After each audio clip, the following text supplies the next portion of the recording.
spoke yesterday of tactics that you should employ, and the most important would be naturally cover, concealment, and distance.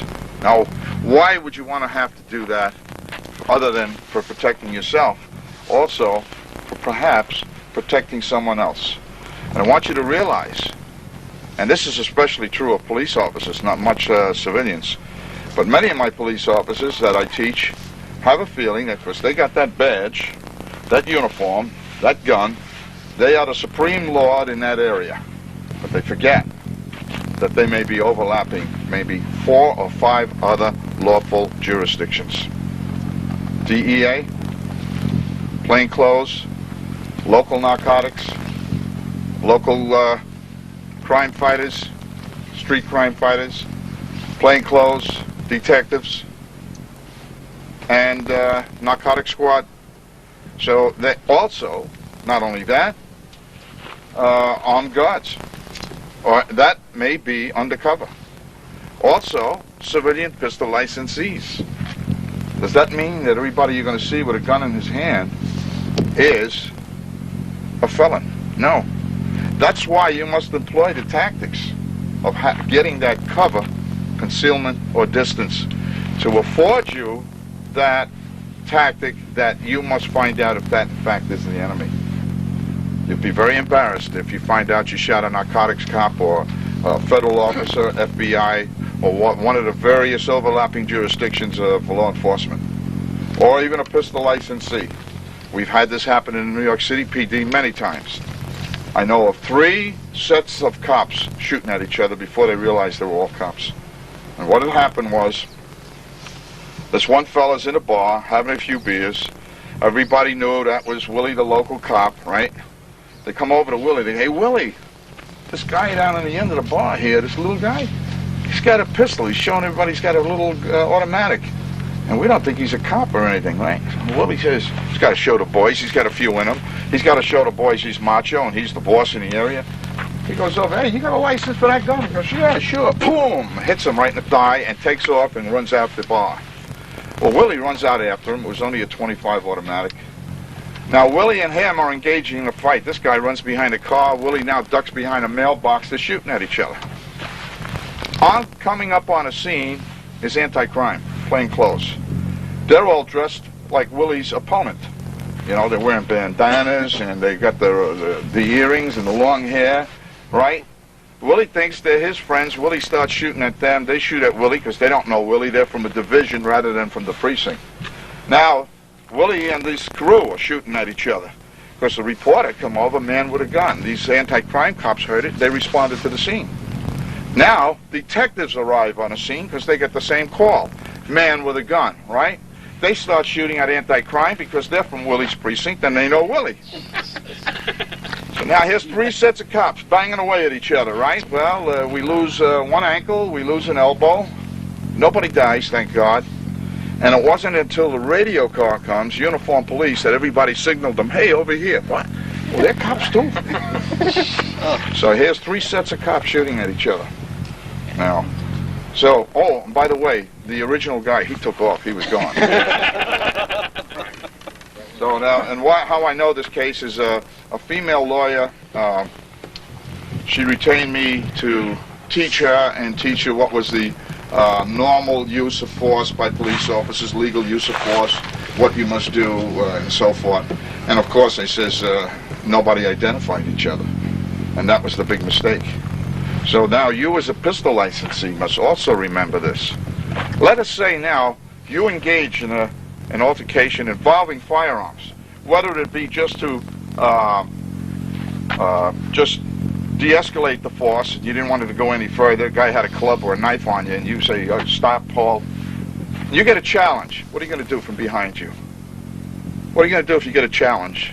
And you've got this guy that you held a gun on that perhaps was ready to hit you with a bat or something, and you're protecting yourself, and you get a challenge from behind. What are you going to do? What would you do? Would you respond to it? Whatever they say. You bet. You know why? Who the heck is going to challenge you? If it's another asshole that's with him, he's going to blow you away. It's probably another cop that's coming on the scene, and he sees a civilian with a gun, and he doesn't recognize you. The best thing you better do is actually put your hands up, put the gun in a non-offensive position, holding it by the grip, and say, "I'll put the gun down," you know, I'm a pistol licensee or whatever you are, showing your legal ability. You got to realize that with anybody that's walking around with a gun may not be a felon, plus law enforcement officers that come upon you with a gun, you've got to be sure that he doesn't feel the same way. One of my close friends was killed by a New York City cop, a detective. We worked in the 23rd precinct together. I'm on a stakeout, and sure enough, he comes in, he's off duty, and this was his home area. He buys a bottle of liquor I said, "Gee, I don't dare come out. I didn't want to blow the plant." I said, "Oh, I haven't seen this guy in years. Oh, damn." Next day, he's killed. And what had happened was, Lieutenant McGee from the firearms unit decided that they don't want no more white guns. All cops going to have blue guns, all right? So they passed an order out, no more white guns, except the cops who had them can keep them, but any new cops now can only have black guns. This had happened maybe 2 months before this incident. Rookie cop on the street sees my buddy, who him and his partner are chasing these two dopers. He's got his guy on the ground, and he's got his gun out. The cop sees a black guy, a white gun, in the head. Well, all you hear is two male blacks doing the robbing here, right? He's got a white gun. He's not a cop. Kaboom. He said he challenged him. And he said the officer turned around when he shot. I know this guy. He was pretty sharp. I don't think he'd have been that stupid. Although, you never know. You, in the heat of battle, are probably drawing your attention to what you're handling. And you may hear just, "Oh," and you don't know what it is, and what was that? Turned around, boom, he got killed. So the thing is that if you employ the tactics that I speak of, looking for the nearest cover, looking for the nearest concealment, or trying to keep distance from where you think that imminent gunfight may be, you may be able to afford that little time extra, that little microsecond that'll say, "Hey, this guy isn't a felon. Maybe, oh, he's a cop." All right, so you found that out. You will also recover from reaction time if you have those three tactics: cover, concealment, or distance. You know what reaction time is? You could have a gun in your hand, and you challenge him, and you figure, and he say even like this with his gun down, right? And you challenge him. If he decides, this is exactly what happened to one of my stakeout men. I had told him, I says, when you come out and you make your challenge, if he doesn't drop the gun the instant you make your challenge and he recognizes the police on your vest, I says, you better blow him out of his socks. He says, "What? I got a shotgun and a vest and you're telling me to kill this guy?" He was in a liquor store on 14th Street on 2nd Avenue, and a black and white team comes in. They're holding up the liquor store. Martel comes out, "Freeze, drop it." And the first thing he sees, he's got the gun on the manager. He just went bang, bang, 2 shots. He saw the flash. He said, "Oh my God." He felt the first one hit his vest, and the next one, I guess while the gun was in recoil, just narrowly missed his head, hit the door jamb behind him. He started to pump that trombone shotgun and almost split the guy in half and sent him right out into 2nd Avenue. And he told me, "Jim, you're right," because I almost bought the farm.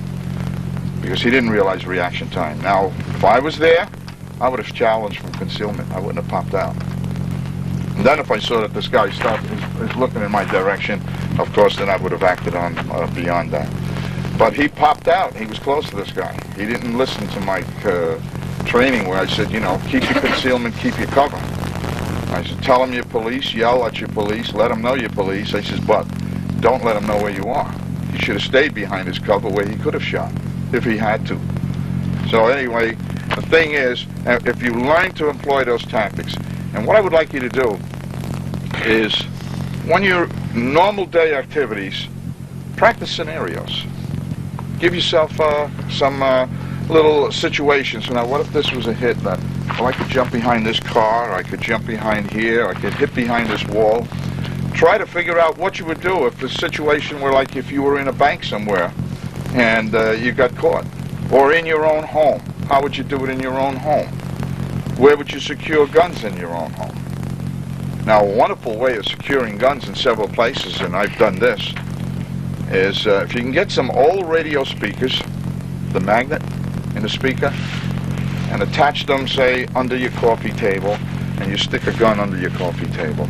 Or you hide a gun in other various spots of your home. Those magnets, if you have a store, and you have a storefront right under the counter, you attach a magnet, drill a hole through the magnet, screw it into the top of the bottom of the counter, stick a gun right there, and that will hold the gun very secure.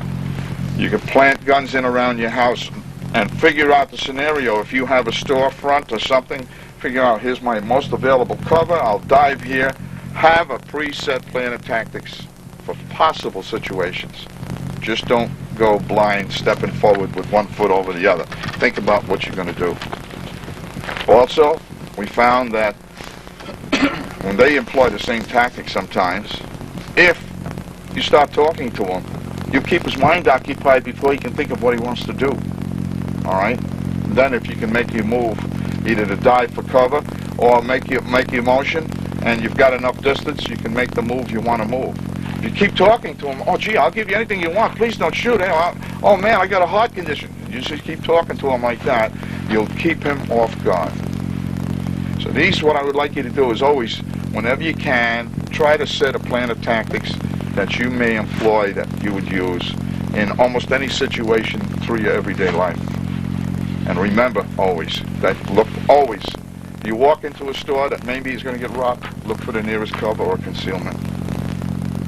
Look, and always keep distance. Never run up on a situation.